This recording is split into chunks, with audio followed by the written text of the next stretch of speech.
ਬੱਚਿਓ, ਅੱਜ ਦੀ Newton's first law of motion the class ਵਿੱਚ ਤੁਹਾਡਾ ਸਵਾਗਤ ਹੈ।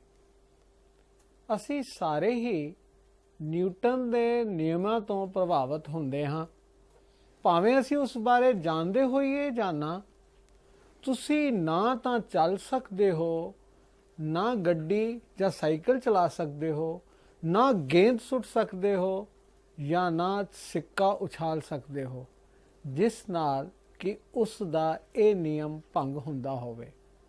ਤੁਸੀਂ ਕਹਿ ਸਕਦੇ ਹੋ ਕਿ ਸਾਡੀ ਹੋਂਦ ਉਸ ਦੇ 3 ਮੂਲਭੂਤ ਕਥਨਾਂ ਦੁਆਰਾ ਕਾਬੂ ਤੇ ਨਿਯੰਤਰਿਤ ਕੀਤੀ ਗਈ ਹੈ, ਜਿਸ ਦਾ ਸੰਬੰਧ ਪਦਾਰਥ ਅਤੇ ਗਤੀ ਨਾਲ ਹੈ। ਨਿਊਟਨ ਦੇ ਨਿਯਮ ਹੈਰਾਨੀ ਦੀ ਹੱਦ ਤੱਕ ਸਰਲ ਹਨ। ਇਹ ਰੁੱਖ ਤੋਂ ਡਿੱਗਦੇ ਸੇਬ, ਗਲੈਕਸਿਸ, ਪਲੈਨਟਸ ਅਤੇ ਕੋਮੇਟਸ ਤੇ ਇੱਕੋ ਜਿਹੇ ਲਾਗੂ ਹੁੰਦੇ ਹਨ। ਅੱਜ ਦੇ ਆਪਣੇ ਇਸ ਵਿਸ਼ੇ ਵਜੋਂ ਅਸੀਂ ਨਿਊਟਨ ਦੇ ਪਹਿਲੀ ਗਤੀ ਦੇ ਨਿਯਮ ਨੂੰ ਪੇਸ਼ ਕਰਾਂਗੇ ਤੇ ਵੇਖਾਂਗੇ ਸਾਡੇ ਦਿਨ ਪ੍ਰਤੀ ਦਿਨ ਦੀ ਜ਼ਿੰਦਗੀ ਵਿੱਚ ਇਹ ਕਿਵੇਂ ਲਾਗੂ ਹੁੰਦਾ ਹੈ। ਪਰ ਪਹਿਲਾਂ ਮੈਂ ਤੁਹਾਨੂੰ ਅੱਜ ਦੇ ਪਾਠ ਦੇ ਸਿੱਖਿਆ ਉਦੇਸ਼ਾਂ ਨਾਲ ਜਾਣੂ ਕਰਵਾ ਦਿਆਂ। ਇਸ ਵਿਸ਼ੇ ਦੇ ਖਤਮ ਹੋਣ ਤੇ ਪਾਠਕ ਸਿੱਖਿਅਮ ਹੋਵਣਗੇ ਉਹਨਾਂ ਫੋਰਸਿਸ ਜਾਂ ਬਲਾਂ ਨੂੰ ਬਿਆਨ ਕਰਨ ਵਿੱਚ ਜੋ ਕਿ ਸਾਡੀ ਪ੍ਰਕਿਰਤਿਕ ਦੁਨੀਆ ਵਿੱਚ ਮੌਜੂਦ ਹਨ। ਗੈਲੀਲੀਓ ਦੁਆਰਾ ਕੀਤੇ ਗਏ ਜੁਗਲ ਟਲਾਨਾ ਉਪਕਰਣ ਦੇ ਪ੍ਰਯੋਗ ਦੀ ਚਰਚਾ ਕਰਨ ਵਿੱਚ, ਜੜਤਾ ਨੂੰ ਬਿਆਨ ਕਰਨ ਵਿੱਚ, ਗੈਲੀਲੀਓ ਦੇ ਜੜਤਾ ਦੇ ਨਿਯਮ ਨੂੰ ਬਿਆਨ ਕਰਨ ਵਿੱਚ, ਨਿਊਟਨ ਦੇ ਗਤੀ ਦੇ ਪਹਿਲੇ ਨਿਯਮ ਨੂੰ ਬਿਆਨ ਕਰਨ ਵਿੱਚ, ਨਿਊਟਨ ਦੇ ਗਤੀ ਦੇ ਨਿਯਮ ਦੇ ਭਿੰਨ-ਭਿੰਨ ਉਦਾਹਰਣਾਂ ਦੀ ਚਰਚਾ ਕਰਨ ਵਿੱਚ। ਸਨ 1687 ਵਿੱਚ ਨਿਊਟਨ ਦੇ ਨਿਯਮਾਂ ਦੇ ਪ੍ਰਵੇਸ਼ ਨਾਲ ਵਿਗਿਆਨ ਗਣਿਤਿਕ ਅਤੇ ਵਿਸ਼ਲੇਸ਼ਣਾਤਮਕ ਹੋ ਗਿਆ। ਐਡਮੰਡ ਹੇਲੀ ਨੇ ਨਿਊਟਨ ਦੇ ਨਿਯਮਾਂ ਤੋਂ ਪ੍ਰਭਾਵਿਤ ਹੋ ਕੇ ਇੱਕ ਕੋਮੇਟ ਦਾ ਧਰਤੀ ਦੇ ਭੂ-ਮੰਡਲ ਵਿੱਚ ਵਾਪਸੀ ਦਾ ਬਿਲਕੁਲ ਸਹੀ ਅੰਦਾਜ਼ਾ ਲਾਇਆ। ਇਸ ਕੋਮੇਟ ਨੂੰ ਅੱਜ ਅਸੀਂ ਹੈਲਿਸ ਕੋਮੇਟ ਦੇ ਨਾਮ ਨਾਲ ਜਾਣਦੇ ਹਾਂ। ਇਸ ਤੋਂ ਪਹਿਲਾਂ ਕਦੇ ਕਿਸੇ ਨੇ ਵੀ ਕਿਸੇ ਕੋਮੇਟ ਦੀ ਵਾਪਸੀ ਦਾ ਅੰਦਾਜ਼ਾ ਨਹੀਂ ਸੀ ਲਾਇਆ, ਬਲਕਿ ਕੋਮੇਟ ਨੂੰ ਕੋਈ ਚਮਤਕਾਰੀ ਵਸਤੂ ਸਮਝਿਆ ਜਾਂਦਾ ਸੀ। ਹੇਲੀ ਦੇ ਇਸ ਜ਼ੋਰਦਾਰ ਅੰਦਾਜ਼ੇ ਨੇ ਦੁਨੀਆ ਨੂੰ ਨਿਊਟਨ ਦੇ ਨਿਯਮਾਂ ਦੀ ਮਹੱਤਤਾ ਚੰਗੀ ਤਰ੍ਹਾਂ ਸਮਝਾ ਦਿੱਤੀ। ਅੱਜ ਨਿਊਟਨ ਦੇ ਗਤੀ ਦੇ ਨਿਯਮ ਭੌਤਿਕ ਵਿਗਿਆਨ ਦੇ ਮੂਲਭੂਤ ਆਧਾਰ ਹਨ। ਇਹ ਨਿਯਮ ਕਿਸੇ ਵੀ ਗਤੀਵਾਨ ਵਸਤੂ ਦਾ ਪੂਰਾ ਵਿਸ਼ਲੇਸ਼ਣ ਕਰ ਸਕਦੇ ਹਨ, ਜੇਕਰ ਉਹ ਪ੍ਰਕਾਸ਼ ਦੀ ਗਤੀ ਨਾਲ ਨਾ ਤੁਰ ਰਹੀ ਹੋਵੇ ਜਾਂ ਉਸ ਦਾ ਭਾਰ ਕਿਸੇ ਪਰਮਾਣੂ ਦੇ ਭਾਰ ਦੇ ਤੁਲ ਨਾ ਹੋਵੇ। ਫਿਰ ਵੀ ਨਿਊਟਨ ਦੇ ਨਿਯਮ ਸਾਡੀ ਦਿਨ ਪ੍ਰਤੀ ਦਿਨ ਦੀ ਜ਼ਿੰਦਗੀ ਵਿੱਚ ਪੂਰੇ ਸਹੀ ਉਤਰਦੇ ਹਨ, ਸਾਡੇ ਲਈ ਬੜੇ ਮਹੱਤਵਪੂਰਨ ਹਨ। ਕੀ ਤੁਸੀਂ ਗਤੀ ਦਾ ਕਾਰਨ ਜਾਣਦੇ ਹੋ? ਗਤੀ ਕਿਸੇ ਵਸਤੂ ਤੇ ਬਲ ਲੱਗਣ ਨਾਲ ਪੈਦਾ ਹੁੰਦੀ ਹੈ। ਨਿਊਟਨ ਦੇ ਨਿਯਮਾਂ ਨੂੰ ਵਿਸਥਾਰ ਨਾਲ ਪੜ੍ਹਨ ਤੋਂ ਪਹਿਲਾਂ ਆਓ ਤੁਹਾਨੂੰ ਬਲ ਦੇ ਬਾਰੇ ਯਾਦ ਕਰਾ ਦਈਏ। ਬੜੇ ਸਾਦੇ ਸ਼ਬਦਾਂ ਵਿੱਚ ਬਲ ਖਿੱਚਣਾ ਜਾਂ ਧੱਕਣਾ ਹੈ। ਜਦੋਂ ਇੱਕ ਖਿਡਾਰੀ ਇੱਕ ਡੰਡੇ ਨਾਲ ਲੌਂਗ ਜੰਪ ਲਾਉਂਦਾ ਹੈ ਤਾਂ ਉਹ ਡੰਡੇ ਨੂੰ ਆਪਣੇ ਵੱਲ ਖਿੱਚਦਾ ਹੈ, ਜਿਸ ਦੇ ਨਤੀਜੇ ਵਜੋਂ ਉਸ ਨੂੰ ਡੰਡੇ ਤੋਂ ਧੱਕਾ ਵੱਜਦਾ ਹੈ। ਜਦੋਂ ਅਸੀਂ ਅਖਰੋਟ ਨੂੰ ਤੋੜਨਾ ਚਾਹੁੰਦੇ ਹਾਂ ਤਾਂ ਨਟ ਕ੍ਰੈਕਰ ਨਾਲ ਬਲ ਲਗਾਉਂਦੇ ਹਾਂ, ਜਿਸ ਨਾਲ ਅਖਰੋਟ ਦੇ ਟੁਕੜੇ ਹੋ ਜਾਂਦੇ ਹਨ। ਇੰਝ ਹੀ ਜਦੋਂ ਅਸੀਂ ਸਪਰਿੰਗ ਨੂੰ ਲੰਮਾ ਕਰਨਾ ਚਾਹੁੰਦੇ ਹਾਂ ਤਾਂ ਸਾਨੂੰ ਸਪਰਿੰਗ ਨੂੰ ਖਿੱਚਣਾ ਪੈਂਦਾ ਹੈ, ਅਤੇ ਜਦੋਂ ਸਪਰਿੰਗ ਨੂੰ ਛੋਟਾ ਕਰਨਾ ਚਾਹੁੰਦੇ ਹਾਂ ਤਾਂ ਉਸ ਨੂੰ ਦਬਾਉਣਾ ਪੈਂਦਾ ਹੈ।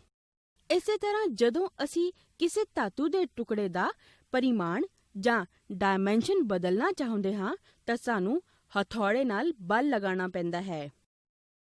ਜੇ ਸਾਨੂੰ ਫੁੱਟਬਾਲ ਦੀ ਗਤੀ ਦੀ ਦਿਸ਼ਾ ਬਦਲਣ ਦੀ ਇੱਛਾ ਹੋਵੇ ਤਾਂ ਸਾਨੂੰ ਫੁੱਟਬਾਲ ਨੂੰ ਉਸੇ ਦਿਸ਼ਾ ਵਿੱਚ ਧਕੇਲਣਾ ਪੈਂਦਾ ਹੈ। ਕਿਸ਼ਤੀ ਚਲਾਉਣ ਲਈ ਸਾਨੂੰ ਗਤੀ ਦੀ ਦਿਸ਼ਾ ਦੇ ਖਿਲਾਫ ਬਲ ਲਗਾਉਣਾ ਪੈਂਦਾ ਹੈ। ਜਦੋਂ ਅਸੀਂ ਸਾਈਕਲ ਚਲਾਉਂਦੇ ਹਾਂ ਤਾਂ ਅਸੀਂ ਪੈਡਲ ਤੇ ਬਲ ਲਗਾਉਂਦੇ ਹਾਂ। ਜਿੰਨਾ ਬਲ ਅਸੀਂ ਲਾਉਂਦੇ ਹਾਂ ਉਤਨੀ ਹੀ ਸਾਈਕਲ ਦੀ ਗਤੀ ਤੇਜ਼ ਹੋਵੇਗੀ ਅਤੇ ਜਦੋਂ ਅਸੀਂ ਸਾਈਕਲ ਨੂੰ ਰੋਕਣਾ ਚਾਹੁੰਦੇ ਹਾਂ ਤਾਂ ਅਸੀਂ ਬ੍ਰੇਕਾਂ ਦੀ ਸੂਰਤ ਵਿੱਚ ਬਲ ਲਾਉਂਦੇ ਹਾਂ। ਸਾਨੂੰ ਇਹ ਵੀ ਪਤਾ ਹੈ ਕਿ ਧਰਤੀ ਦੀ ਗ੍ਰੈਵਿਟੇਸ਼ਨਲ ਫੋਰਸ ਜਾਂ ਗੁਰਤਵਾਕਰਸ਼ਣ ਬਲ ਕਰਕੇ ਸਾਰੇ ਪਦਾਰਥ ਧਰਤੀ ਵੱਲ ਹੀ ਡਿੱਗਦੇ ਹਨ। ਇਸ ਤਰ੍ਹਾਂ ਸਾਡੇ ਹਰ ਪਾਸੇ ਫੋਰਸਿਸ ਜਾਂ ਬਲ ਹੁੰਦੇ ਹਨ। ਜਦੋਂ ਅਸੀਂ ਕਿਸੇ ਚੀਜ਼ ਨੂੰ ਖਿੱਚਦੇ ਜਾਂ ਧੱਕਦੇ ਹਾਂ ਤਾਂ ਉਦੋਂ ਲਗਾਏ ਹੋਏ ਬਲ ਦੇ ਦੋ ਕਰੈਕਟਰਿਸਟਿਕ ਕੁਆਂਟੀਟੀਜ਼ ਜਾਂ ਮਾਪਦੰਡ ਹੁੰਦੇ ਹਨ। ਪਹਿਲਾ ਹੈ ਫੋਰਸ ਦੀ ਮਾਤਰਾ ਤੇ ਦੂਜਾ ਹੈ ਡਾਇਰੈਕਸ਼ਨ ਜਾਂ ਦਿਸ਼ਾ, ਜਿਸ ਵਿੱਚ ਅਸੀਂ ਕਿਸੇ ਚੀਜ਼ ਨੂੰ ਖਿੱਚਦੇ ਜਾਂ ਧੱਕਦੇ ਹਾਂ। ਇਸ ਲਈ ਬਲ ਨੂੰ ਦਿਸ਼ਾ ਅਤੇ ਮਾਤਰਾ ਦੋਨਾਂ ਨਾਲ ਮਿਣਿਆ ਜਾਂਦਾ ਹੈ। ਹੁਣ ਮੈਨੂੰ ਦੱਸੋ ਕਿ ਬਲ ਇੱਕ ਸਕੇਲਰ ਮਾਤਰਾ ਹੈ ਜਾਂ ਵੈਕਟਰ ਮਾਤਰਾ ਹੁੰਦੀ ਹੈ? ਬਲ ਇੱਕ ਵੈਕਟਰ ਮਾਤਰਾ ਹੁੰਦੀ ਹੈ। ਕੀ ਤੁਸੀਂ ਮੇਰੇ ਨਾਲ ਸਹਿਮਤ ਹੋ ਕਿ ਕਿਸੇ ਪਦਾਰਥ ਨੂੰ ਗਤੀ ਵਿੱਚ ਰੱਖਣ ਲਈ ਬਲ ਦੀ ਜ਼ਰੂਰਤ ਹੁੰਦੀ ਹੈ?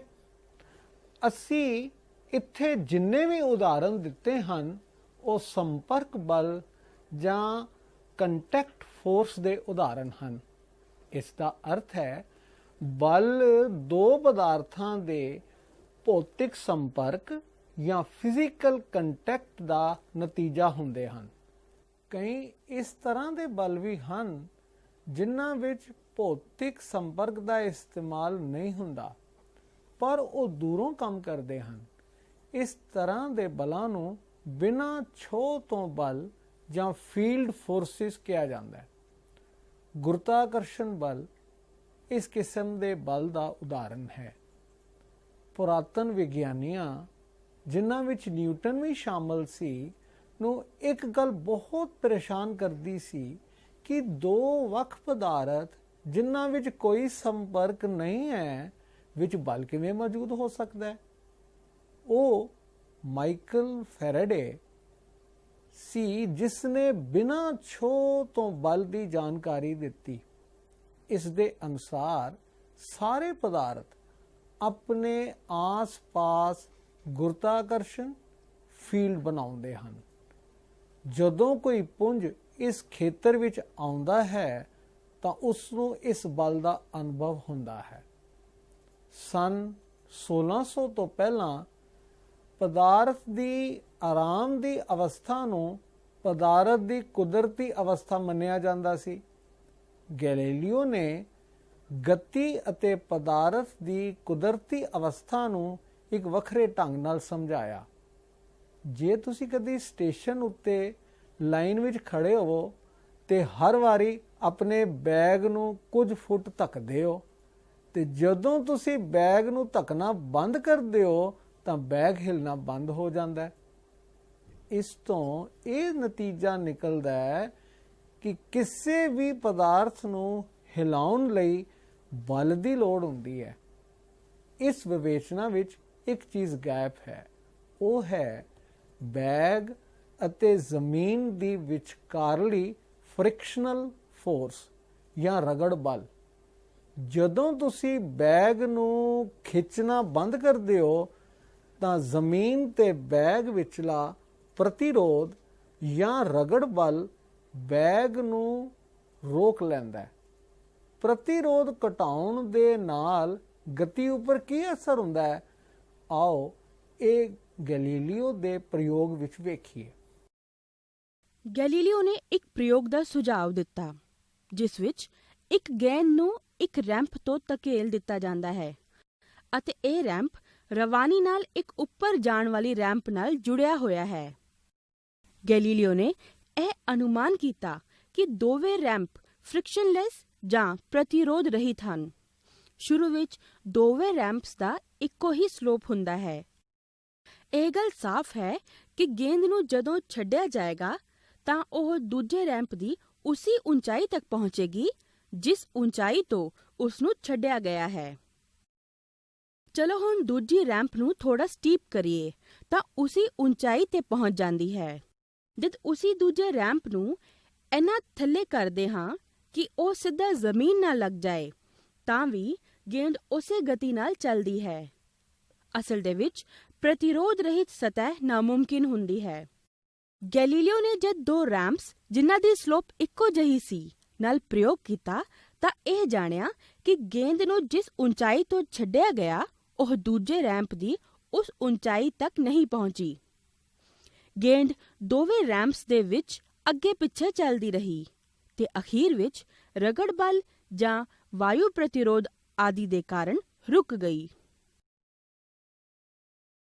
ਇਸ ਐਕਸਪੈਰੀਮੈਂਟ ਨਾਲ ਗੈਲੀਲੀਓ ਨੇ ਇਹ ਸਾਬਤ ਕੀਤਾ ਕਿ ਕਿਸੇ ਵੀ ਪਦਾਰਥ ਨੂੰ ਇੱਕਸਾਰ ਗਤੀ ਤੇ ਚੱਲਣ ਲਈ ਕਿਸੇ ਵੀ ਬਲ ਦੀ ਲੋੜ ਨਹੀਂ ਹੁੰਦੀ, ਬਸ਼ਰਤੇ ਕੋਈ ਫ੍ਰਿਕਸ਼ਨ ਮੌਜੂਦ ਨਾ ਹੋਵੇ। ਇਸ ਤਰ੍ਹਾਂ ਉਸ ਨੇ ਇਹ ਸਿੱਟਾ ਕੱਢਿਆ ਕਿ ਜਦੋਂ ਤੱਕ ਪਦਾਰਥ ਤੇ ਬਾਹਰਲੀ ਫੋਰਸ ਨਾ ਲਗਾਈ ਜਾਵੇ ਉਦੋਂ ਤੱਕ ਉਹ ਪਦਾਰਥ ਆਪਣੇ ਸੁਭਾਵਕ ਗੁਣ ਕਰਕੇ ਇੱਕ ਸਮਾਨ ਗਤੀ ਜਾਂ ਕਾਂਸਟੈਂਟ ਸਪੀਡ ਤੇ ਸਿੱਧੀ ਰੇਖਾ ਵਿੱਚ ਚੱਲਦਾ ਹੈ। ਉਸਨੇ ਇਹ ਵੀ ਸਿੱਟਾ ਕੱਢਿਆ ਕਿ ਇਨਰਸ਼ੀਆ ਕਰਕੇ ਇੱਕ ਪਦਾਰਥ ਨਾ ਹੀ ਆਪਣੇ ਆਰਾਮ ਦੀ ਅਵਸਥਾ ਨੂੰ ਆਪਣੇ ਆਪ ਬਦਲ ਸਕਦਾ ਹੈ ਤੇ ਨਾ ਹੀ ਆਪਣੀ ਇੱਕ ਸਮਾਨ ਗਤੀ ਨੂੰ ਬਦਲ ਸਕਦਾ ਹੈ। ਨਿਊਟਨ ਨੇ ਗੈਲੀਲੀਓ ਦੇ ਨਤੀਜਿਆਂ ਨੂੰ ਮੈਥਮੈਟਿਕਲੀ ਸਿੱਧ ਕੀਤਾ, ਜਿਸ ਨੂੰ Newton's first law of motion ਆਖਦੇ ਹਨ। ਨਿਊਟਨ ਦੇ ਫਸਟ ਲਾਅ ਨੂੰ ਲਾਅ ਆਫ ਇਨਰਸ਼ੀਆ ਦੇ ਨਾਂ ਨਾਲ ਵੀ ਜਾਣਿਆ ਜਾਂਦਾ ਹੈ। ਆਓ ਤੁਹਾਨੂੰ ਰੋਜ਼ਮਰਾ ਦੇ ਜੀਵਨ ਤੋਂ ਸੰਬੰਧਿਤ ਕੁਝ ਉਦਾਹਰਨ ਦਿਖਾਈਏ ਜਿਹੜੇ ਕਿ ਲਾਅ ਆਫ ਇਨਰਸ਼ੀਆ ਦੀ ਮਦਦ ਨਾਲ ਸਮਝਾਏ ਜਾ ਸਕਦੇ ਹਨ। ਇੱਥੇ ਇਸ ਬਿਲੀਅਰਡ ਬੋਰਡ ਤੇ ਸ਼ੁਰੂਆਤ ਵਿੱਚ ਸਾਰੀਆਂ ਗੇਂਦਾਂ ਵਿਰਾਮ ਦੀ ਅਵਸਥਾ ਵਿੱਚ ਹਨ ਅਤੇ ਉਸ ਅਵਸਥਾ ਵਿੱਚ ਹੀ ਰਹਿੰਦੀਆਂ ਹਨ ਜਦ ਤੱਕ ਅਸੀਂ ਉਹਨਾਂ ਤੇ ਡੰਡੀ ਰਾਹੀਂ ਕੋਈ ਬਲ ਨਹੀਂ ਲਗਾਉਂਦੇ। ਸਾਡੇ ਧੱਕਾ ਮਾਰਨ ਤੋਂ ਬਾਅਦ ਗੇਂਦਾਂ ਨੂੰ ਹਿਲਦੇ ਰਹਿਣਾ ਚਾਹੀਦਾ ਹੈ, ਪਰ ਉਹ ਬਾਹਰੀ ਬਲ ਜੋ ਕਿ ਰਗੜ ਬਲ ਹੈ ਕਾਰਨ ਰੁਕ ਜਾਂਦੀ ਹੈ। ਦੂਜੇ ਉਦਾਹਰਣ ਵਿੱਚ ਇੱਕ ਸਿੱਕਾ ਇੱਕ ਕਾਰਡ ਜਾਂ ਪੱਤੇ ਉੱਪਰ ਪਿਆ ਹੈ ਅਤੇ ਕਾਰਡ ਇੱਕ ਗਲਾਸ ਉੱਤੇ ਪਿਆ ਹੈ। ਕਾਰਡ ਨੂੰ ਖਿੱਚਣ ਤੇ ਸਿੱਕਾ ਕੁਝ ਦੇਰ ਲਈ ਵਿਰਾਮ ਅਵਸਥਾ ਵਿੱਚ ਰਹਿੰਦਾ ਹੈ, ਪਰ ਅਖੀਰ ਵਿੱਚ ਉਹ ਗਲਾਸ ਵਿੱਚ ਡਿੱਗ ਜਾਂਦਾ ਹੈ। ਇਹ ਬਾਹਰੀ ਬਲ ਦੇ ਕਾਰਨ ਹੁੰਦਾ ਹੈ ਜੋ ਕਿ ਗੁਰੂਤਵਾਕਰਸ਼ਣ ਹੈ। ਅਗਲਾ ਉਦਾਹਰਣ ਹੈ ਜਦੋਂ ਅਸੀਂ ਕੈਰਮ ਬੋਰਡ ਖੇਡਦੇ ਹਾਂ ਅਤੇ ਅਸੀਂ ਗੀਟੀਆਂ ਦੇ ਢੇਰ ਨੂੰ ਸਟ੍ਰਾਈਕਰ ਨਾਲ ਮਾਰਦੇ ਹਾਂ ਤਾਂ ਗੀਟੀਆਂ ਇੱਧਰ-ਉੱਧਰ ਖਿੰਡ ਜਾਂਦੀਆਂ ਹਨ, ਪਰ ਜ਼ਿਆਦਾਤਰ ਗੀਟੀਆਂ ਵਿਰਾਮ ਦੀ ਅਵਸਥਾ ਵਿੱਚ ਹੀ ਰਹਿੰਦੀਆਂ ਹਨ। ਬਹੁਤ ਥੋੜ੍ਹੀਆਂ ਗੀਟੀਆਂ ਹੀ ਆਪਣੀ ਜਗ੍ਹਾ ਤੋਂ ਹਿਲਦੀਆਂ ਹਨ ਕਿਉਂਕਿ ਉੱਪਰਲੀ ਗੀਟੀਆਂ ਵਿਰਾਮ ਦੀ ਅਵਸਥਾ ਵਿੱਚ ਹੀ ਰਹਿੰਦੀਆਂ ਹਨ। ਉਹਨਾਂ ਤੇ ਕੋਈ ਬਾਹਰੀ ਬਲ ਲੱਗਦਾ ਹੀ ਨਹੀਂ। ਇਹ ਸਾਰੇ ਉਦਾਹਰਣ ਕਿਸੇ ਵਸਤੂ ਦੀ ਆਪਣੇ ਆਪ ਆਪਣੀ ਵਿਰਾਮ ਅਵਸਥਾ ਬਦਲਣ ਦੀ ਅਯੋਗ ਜੜਤਾ ਜਾਂ ਵਿਰਾਮ ਦੀ ਜੜਤਾ ਦੇ ਹਨ। ਅਗਲੇ ਉਦਾਹਰਣ ਵਿੱਚ ਇੱਕ ਲੜਕਾ ਇੱਕ ਸਮਾਨ ਵੇਗ ਵਿੱਚ ਦੌੜ ਰਿਹਾ ਹੈ ਅਤੇ ਡਿੱਗ ਜਾਂਦਾ ਹੈ ਜਾਂ ਵਿਰਾਮ ਅਵਸਥਾ ਵਿੱਚ ਆ ਜਾਂਦਾ ਹੈ। ਇਹ ਇੱਕ ਬਾਹਰੀ ਬਲ ਕਾਰਨ ਹੁੰਦਾ ਹੈ ਜੋ ਕਿ ਇੱਕ ਰੋੜੇ ਜਾਂ ਪੱਥਰ ਦੇ ਰੂਪ ਵਿੱਚ ਧੱਕੇ ਨਾਲ ਲੱਗਦਾ ਹੈ। ਇਹ ਸਥਿਤੀ ਗਤੀ ਜੜਤਾ ਦੀ ਹੈ। ਅਗਲਾ ਉਦਾਹਰਣ ਵੀ ਗਤੀ ਜੜਤਾ ਦੀ ਸਥਿਤੀ ਨੂੰ ਹੀ ਦਿਖਾ ਰਿਹਾ ਹੈ। ਇੱਥੇ ਇੱਕ ਵੈਨ ਜੋ ਕਿ ਪੌੜੀ ਲੈ ਕੇ ਜਾ ਰਹੀ ਹੈ ਅਚਾਨਕ ਰੁਕ ਜਾਂਦੀ ਹੈ। ਭਾਵੇਂ ਵੈਨ ਰੁਕ ਗਈ ਪਰ ਪੌੜੀ ਹੁਣ ਵੀ ਗਤੀ ਵਿੱਚ ਹੈ ਜਿਸ ਕਰਕੇ ਉਹ ਥੱਲੇ ਡਿੱਗ ਜਾਂਦੀ ਹੈ। ਇੱਥੇ ਵੈਨ ਦੁਆਰਾ ਦਿੱਤਾ ਗਿਆ ਧੱਕਾ ਬਾਹਰੀ ਬਲ ਦਾ ਕੰਮ ਕਰਦਾ ਹੈ। ਇੱਕ ਹੋਰ ਉਦਾਹਰਣ ਵਿੱਚ ਤੁਸੀਂ ਰੇਲ ਗੱਡੀ ਵਿੱਚ ਯਾਤਰੀਆਂ ਨੂੰ ਬੈਠੇ ਹੋਏ ਦੇਖਦੇ ਹੋ। ਜਦੋਂ ਰੇਲ ਗੱਡੀ ਅਚਾਨਕ ਰੁਕ ਜਾਂਦੀ ਹੈ ਤਾਂ ਯਾਤਰੀਆਂ ਨੂੰ ਅੱਗੇ ਵੱਲ ਧੱਕਾ ਵੱਜਦਾ ਹੈ ਕਿਉਂਕਿ ਯਾਤਰੀਆਂ ਦੇ ਸਰੀਰ ਦਾ ਉੱਪਰਲਾ ਹਿੱਸਾ ਇਨਰਸ਼ੀਆ ਕਾਰਨ ਗਤੀ ਵਿੱਚ ਰਹਿੰਦਾ ਹੈ, ਜਦਕਿ ਉਹਨਾਂ ਦਾ ਹੇਠਲਾ ਹਿੱਸਾ ਵਿਰਾਮ ਅਵਸਥਾ ਵਿੱਚ ਹੁੰਦਾ ਹੈ। ਇਹ ਵੀ ਗਤੀ ਜੜਤਾ ਦੀ ਹੀ ਅਵਸਥਾ ਹੈ।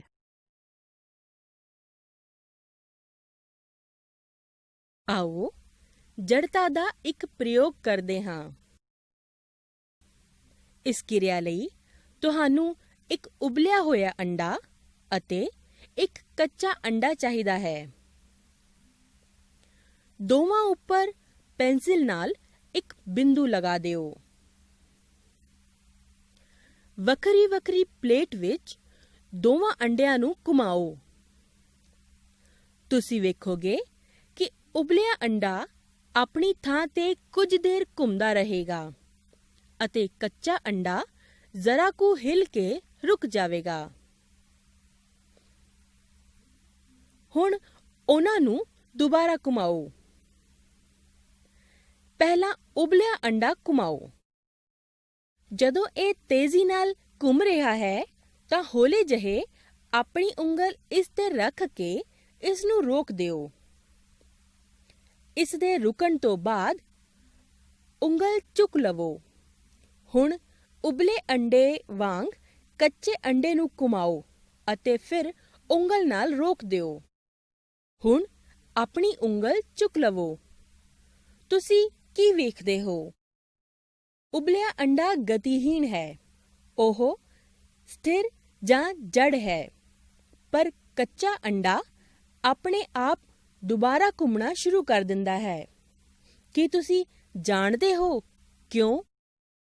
ਇਹ ਕੱਚੇ ਅੰਡੇ ਵਿਚਲੇ ਤਰਲ ਦੀ ਗਤੀ ਕਰਕੇ ਹੈ। ਤੁਸੀਂ ਜੋ ਬਲ ਲਗਾਇਆ ਸੀ ਉਹ ਕਾਫੀ ਨਹੀਂ ਸੀ ਕਿ ਅੰਡੇ ਦੇ ਛਿਲਕੇ ਅਤੇ ਤਰਲ ਨੂੰ ਰੋਕ ਸਕੇ, ਜਿਸ ਕਰਕੇ ਕੱਚਾ ਅੰਡਾ ਫਿਰ ਘੁੰਮਣਾ ਸ਼ੁਰੂ ਕਰ ਦਿੰਦਾ ਹੈ। ਜੇ ਤੁਸੀਂ ਅੰਡੇ ਨੂੰ ਜ਼ਿਆਦਾ ਦੇਰ ਤੱਕ ਫੜਿਆ ਹੁੰਦਾ ਤਾਂ ਅੰਡਾ ਪੂਰੀ ਤਰ੍ਹਾਂ ਰੁਕ ਜਾਂਦਾ। ਕਿਸੇ ਵੀ ਪਦਾਰਥ ਦੀ ਆਪਣੀ ਆਰਾਮ ਜਾਂ ਗਤੀ ਦੀ ਸਥਿਤੀ ਨੂੰ ਨਾ ਬਦਲ ਸਕਣ ਦੇ ਗੁਣ ਨੂੰ ਇਨਰਸ਼ੀਆ ਜਾਂ ਜੜਤਾ ਆਖਦੇ ਹਨ। ਜੜਤਾ ਦਾ ਅਰਥ ਹੈ ਬਦਲਾਵ ਦਾ ਵਿਰੋਧ। ਉਹ ਕਿਸੇ ਵੀ ਪਦਾਰਥ ਦਾ ਕੁਦਰਤੀ ਗੁਣ ਹੈ ਕਿ ਉਹ ਆਪਣੀ ਸਥਿਤੀ ਨੂੰ ਆਪ ਹੀ ਨਹੀਂ ਬਦਲ ਸਕਦੇ ਜਦੋਂ ਤੱਕ ਕਿ ਉਹਨਾਂ ਤੇ ਕੋਈ ਬਾਹਰੀ ਬਲ ਨਾ ਲਗਾਇਆ ਜਾਏ। ਆਓ ਕੁਝ ਦ੍ਰਿਸ਼ ਵੇਖੀਏ। ਇਹ ਵੇਖ ਕੇ ਤੁਸੀਂ ਮੈਨੂੰ ਦੱਸੋਗੇ ਕਿ ਇਹਨਾਂ ਵਿੱਚ ਕਿਸ ਤਰ੍ਹਾਂ ਦੀ ਜੜਤਾ ਮੌਜੂਦ ਹੈ। ਆਓ ਇੱਕ ਬੜੀ ਦਿਲਚਸਪ ਸਮੱਸਿਆ ਦਾ ਹੱਲ ਲੱਭੀਏ। ਇੱਕ ਬੱਸ ਵਿੱਚ ਬੈਠਿਆ ਹੋਇਆ ਯਾਤਰੀ ਇਹ ਸ਼ਿਕਾਇਤ ਕਰਦਾ ਹੈ ਕਿ ਜਦੋਂ ਡਰਾਈਵਰ ਨੇ ਜ਼ੋਰ ਦੀ ਬ੍ਰੇਕ ਲਗਾਈ ਤੇ ਅੱਗੇ ਪਿਆ ਹੋਇਆ ਇੱਕ ਸੂਟਕੇਸ ਉੱਡ ਕੇ ਯਾਤਰੀ ਨੂੰ ਲੱਗਿਆ, ਜਿਸ ਕਰਕੇ ਉਸ ਨੂੰ ਸੱਟ ਲੱਗੀ। ਆਪਣੇ ਆਪ ਨੂੰ ਇਸ ਕੇਸ ਦੀ ਜੱਜ ਦੀ ਹਸੀਅਤ ਵਿੱਚ ਮੰਨ ਕੇ ਫੈਸਲਾ ਕਰੋ। ਯਾਤਰੀ ਝੂਠ ਬੋਲ ਰਿਹਾ ਹੈ ਕਿਉਂਕਿ ਨਿਊਟਨ ਦੇ ਫਸਟ ਲਾਅ ਆਫ ਮੋਸ਼ਨ ਦੇ ਅਨੁਸਾਰ ਜਦੋਂ ਡਰਾਈਵਰ ਨੇ ਜ਼ੋਰ ਦੀ ਬ੍ਰੇਕ ਲਗਾਈ ਤਾਂ ਸੂਟਕੇਸ ਅੱਗੇ ਵੱਲ ਡਿੱਗੇਗਾ, ਪਿੱਛੇ ਵੱਲ ਨਹੀਂ। ਕੀ ਤੁਸੀਂ ਪੁੰਜ ਅਤੇ ਜੜਤਾ ਦੇ ਵਿਚਕਾਰ ਸੰਬੰਧ ਜਾਣਦੇ ਹੋ? ਜੇ ਤੁਸੀਂ ਕਿਸੇ ਪਦਾਰਥ ਦੀ ਵੇਗ ਬਦਲਣਾ ਚਾਹੁੰਦੇ ਹੋ ਤਾਂ ਪਦਾਰਥ ਆਪਣੀ ਉਸੇ ਸਥਿਤੀ ਵਿੱਚ ਰਹਿਣਾ ਚਾਹੁੰਦਾ ਹੈ। ਅਸੀਂ ਜਾਣਦੇ ਹਾਂ ਕਿ ਜੜਤਾ ਕਿਸੇ ਵੀ ਵਸਤੂ ਦੀ ਇੱਕ ਕੁਦਰਤੀ ਵਿਸ਼ੇਸ਼ਤਾ ਹੈ। ਚਲੋ ਇਸ ਦਾ ਇੱਕ ਉਦਾਹਰਣ ਵੇਖਦੇ ਹਾਂ। ਇੱਥੇ ਤੇ ਅਸੀਂ ਦੋ ਡੱਬਿਆਂ ਨੂੰ ਧੱਕਾ ਮਾਰਨਾ ਹੈ। ਇਹਨਾਂ ਵਿੱਚੋਂ ਇੱਕ ਲੱਕੜ ਦਾ ਹੈ ਅਤੇ ਦੂਜਾ ਲੋਹੇ ਦਾ। ਲੋਹੇ ਦਾ ਡੱਬਾ ਲੱਕੜ ਦੇ ਡੱਬੇ ਨਾਲੋਂ ਭਾਰਾ ਹੈ। ਜਦੋਂ ਇਹਨਾਂ ਡੱਬਿਆਂ ਉੱਤੇ ਬਲ ਲਾਉਂਦੇ ਹੋ ਤਾਂ ਲੱਕੜ ਦੇ ਡੱਬੇ ਤੇ ਉਸ ਦਾ ਅਸਰ ਜ਼ਿਆਦਾ ਹੋਵੇਗਾ ਅਤੇ ਉਹ ਆਪਣੀ ਥਾਂ ਤੋਂ ਜ਼ਿਆਦਾ ਹਿੱਲੇਗਾ। ਜੇ ਤੁਸੀਂ ਲੋਹੇ ਦੇ ਡੱਬੇ ਤੇ ਬਲ ਥੋੜਾ ਜ਼ਿਆਦਾ ਲਗਾਓਗੇ ਤਾਂ ਉਹ ਵੀ ਆਪਣੀ ਥਾਂ ਤੋਂ ਲੱਕੜ ਦੇ ਡੱਬੇ ਦੇ ਬਰਾਬਰ ਹੀ ਹਿੱਲਣ ਵਿੱਚ ਸક્ષਮ ਹੋਵੇਗਾ। ਇਸ ਗਤੀਵਿਧੀ ਤੋਂ ਅਸੀਂ ਇਹ ਕਹਿ ਸਕਦੇ ਹਾਂ ਕਿ ਲੋਹੇ ਦੇ ਇੱਕ ਬਕਸੇ ਨੂੰ ਕੁਝ ਪ੍ਰਵੇਗ ਦੇਣ ਲਈ ਜਿਸ ਬਲ ਦੀ ਜ਼ਰੂਰਤ ਹੈ ਉਹ ਬਲ ਲੱਕੜ ਦੇ ਬਕਸੇ ਨੂੰ ਪ੍ਰਵੇਗ ਦੇਣ ਲਈ ਉਸ ਦੇ ਬਲ ਤੋਂ ਵੱਧ ਹੋਵੇਗਾ। ਇਸ ਤਰ੍ਹਾਂ ਅਸੀਂ ਇਹ ਕਹਿ ਸਕਦੇ ਹਾਂ ਕਿ ਲੋਹੇ ਦੇ ਬਕਸੇ ਵਿੱਚ ਲੱਕੜ ਦੇ ਬਕਸੇ ਨਾਲੋਂ ਵੱਧ ਜੜਤਾ ਹੈ।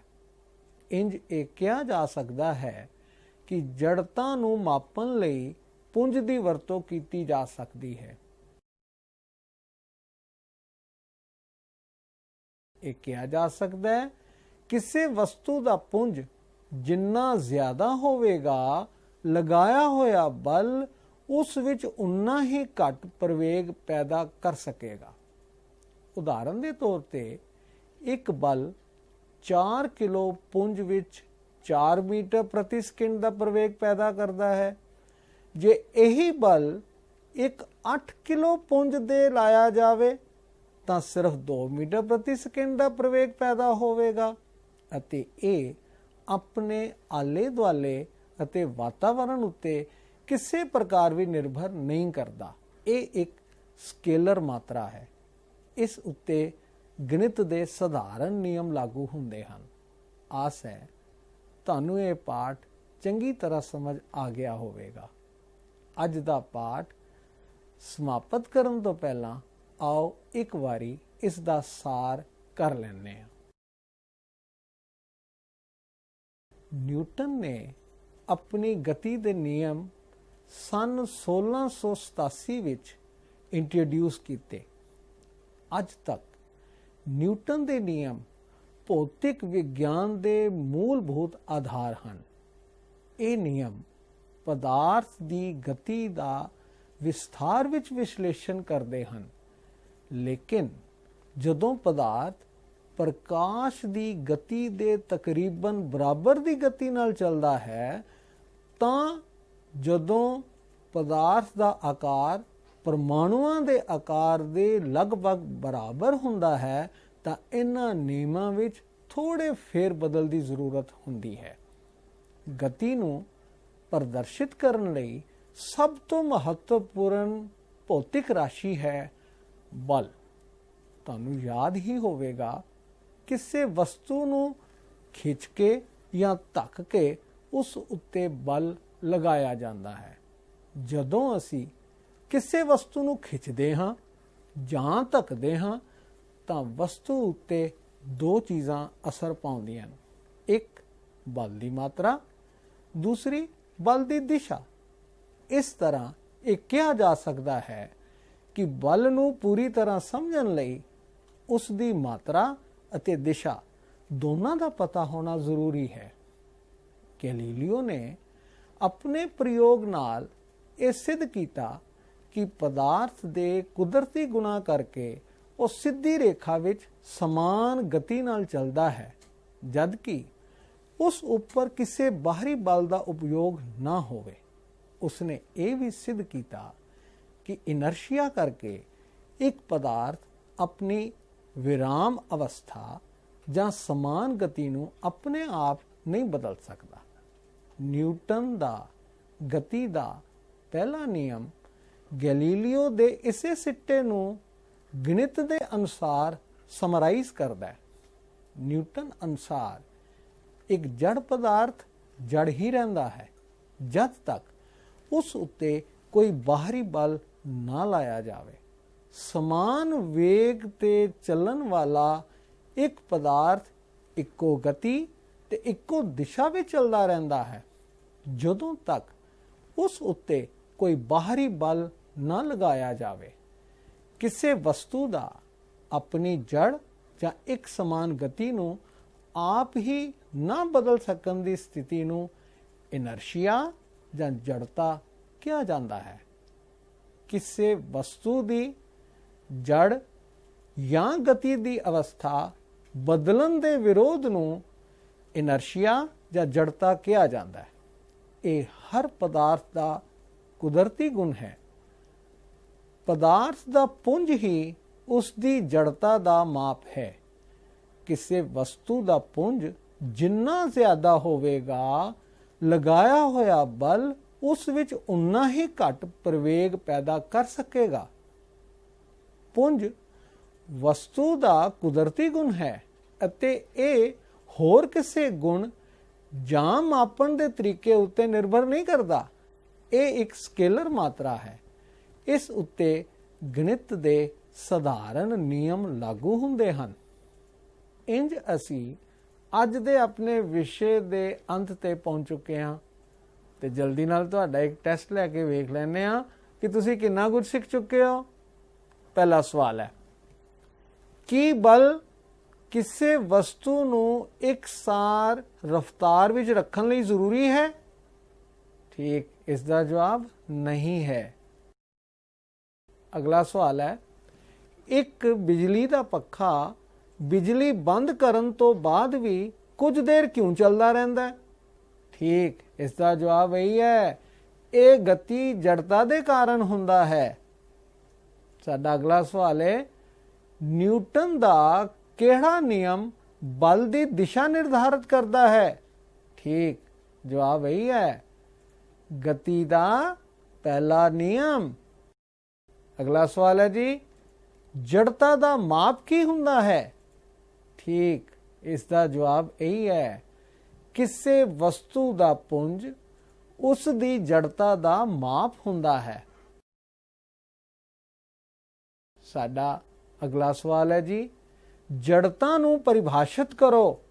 ਠੀਕ, ਕਿਸੇ ਵਸਤੂ ਦੀ ਗਤੀ ਦੀ ਅਵਸਥਾ ਤੋਂ ਵਿਰਾਮ ਅਵਸਥਾ ਜਾਂ ਵਿਰਾਮ ਅਵਸਥਾ ਤੋਂ ਗਤੀ ਵਿੱਚ ਜਾਂ ਗਤੀ ਦੀ ਦਿਸ਼ਾ ਦੀ ਤਬਦੀਲੀ ਆਪਣੇ ਆਪ ਕਰ ਸਕਣ ਦੀ ਅਯੋਗਤਾ ਨੂੰ ਜੜਤਾ ਕਹਿੰਦੇ ਹਨ। ਅਗਲਾ ਸਵਾਲ ਹੈ ਜੀ, ਜਦ ਇੱਕ ਰੁਕੀ ਹੋਈ ਬੱਸ ਅਚਾਨਕ ਚੱਲ ਪੈਂਦੀ ਹੈ ਤਾਂ ਅਸੀਂ ਪਿਛਾਂ ਵੱਲ ਨੂੰ ਕਿਉਂ ਡਿੱਗ ਜਾਂਦੇ ਹਾਂ? ਇਸ ਦਾ ਜਵਾਬ ਠੀਕ ਇਹੀ ਹੈ, ਇਹ ਵਿਰਾਮ ਜੜਤਾ ਦੇ ਕਾਰਨ ਹੁੰਦਾ ਹੈ। ਇਸ ਤੋਂ ਅਗਲਾ ਸਵਾਲ ਹੈ ਜੀ, ਅਸੀਂ ਗਲੀਚੇ ਤੋਂ ਮਿੱਟੀ ਝਾੜਨ ਲਈ ਉਸ ਨੂੰ ਡੰਡੇ ਨਾਲ ਕਿਉਂ ਕੁੱਟਦੇ ਹਾਂ? ਠੀਕ, ਜਦੋਂ ਅਸੀਂ ਗਲੀਚੇ ਨੂੰ ਕੁੱਟਦੇ ਹਾਂ ਤਾਂ ਗਲੀਚਾ ਗਤੀ ਦੀ ਅਵਸਥਾ ਵਿੱਚ ਆ ਜਾਂਦਾ ਹੈ, ਮਿੱਟੀ ਦੇ ਕਣ ਵਿਰਾਮ ਅਵਸਥਾ ਵਿੱਚ ਹੀ ਰਹਿੰਦੇ ਹਨ ਤੇ ਉਹ ਥੱਲੇ ਡਿੱਗ ਜਾਂਦੇ ਹਨ। ਅਗਲਾ ਸਵਾਲ ਹੈ, ਕਿਸੇ ਗੱਡੀ ਦੇ ਟਾਇਰਾਂ ਤੇ ਮਡਗਾਰਡ ਕਿਉਂ ਲਗਾਏ ਜਾਂਦੇ ਹਨ? ਠੀਕ, ਜਿਹੜਾ ਚਿੱਕੜ ਟਾਇਰਾਂ ਤੋਂ ਉੱਡਦਾ ਹੈ ਉਹ ਲੰਬਾਤਮਕ ਦਿਸ਼ਾ ਵਿੱਚ ਹੁੰਦਾ ਹੈ ਅਤੇ ਇਸ ਕਰਕੇ ਉਡਾਉਂਦਾ ਹੋਇਆ ਚਿੱਕੜ ਆਸ-ਪਾਸ ਦੇ ਲੰਘਦੇ ਲੋਕਾਂ ਦੇ ਕੱਪੜੇ ਖਰਾਬ ਨਾ ਕਰੇ, ਇਸ ਕਰਕੇ ਗੱਡੀਆਂ ਵਿੱਚ ਮਡਗਾਰਡ ਲਗਾਏ ਜਾਂਦੇ ਹਨ। ਅਗਲਾ ਸਵਾਲ ਹੈ, ਜੜਤਾ ਕਿਸੇ ਵਸਤੂ ਦੇ ਪੁੰਜ ਨਾਲ ਕਿਵੇਂ ਜੁੜੀ ਹੋਈ ਹੈ? ਠੀਕ, ਇਸ ਦਾ ਜਵਾਬ ਇਹੀ ਹੈ, ਜਿੰਨਾ ਜ਼ਿਆਦਾ ਕਿਸੇ ਵਸਤੂ ਦਾ ਪੁੰਜ ਹੋਏਗਾ ਉਨੀ ਹੀ ਜ਼ਿਆਦਾ ਜੜਤਾ ਹੋਵੇਗੀ। ਮੈਨੂੰ ਪੂਰਾ ਵਿਸ਼ਵਾਸ ਹੈ ਤੁਸੀਂ ਸਾਰਿਆਂ ਨੇ ਸਹੀ ਜਵਾਬ ਦਿੱਤੇ ਹੋਣਗੇ। ਮੈਨੂੰ ਪੂਰੀ ਆਸ ਹੈ ਤੁਸੀਂ ਵੀ ਇਸ ਪਾਠ ਦਾ ਮੇਰੇ ਜਿੰਨਾ ਹੀ ਆਨੰਦ ਮਾਣਿਆ ਹੋਵੇਗਾ ਤੇ ਅਗਲੀ ਕਲਾਸ ਦੀ ਜ਼ਰੂਰ ਉਡੀਕ ਕਰੋਗੇ। ਤੁਹਾਡੇ ਧਿਆਨ ਦੇਣ ਲਈ ਬਹੁਤ ਬਹੁਤ ਧੰਨਵਾਦ। ਅਗਲੀ ਵਾਰ ਫਿਰ ਮਿਲਾਂਗੇ।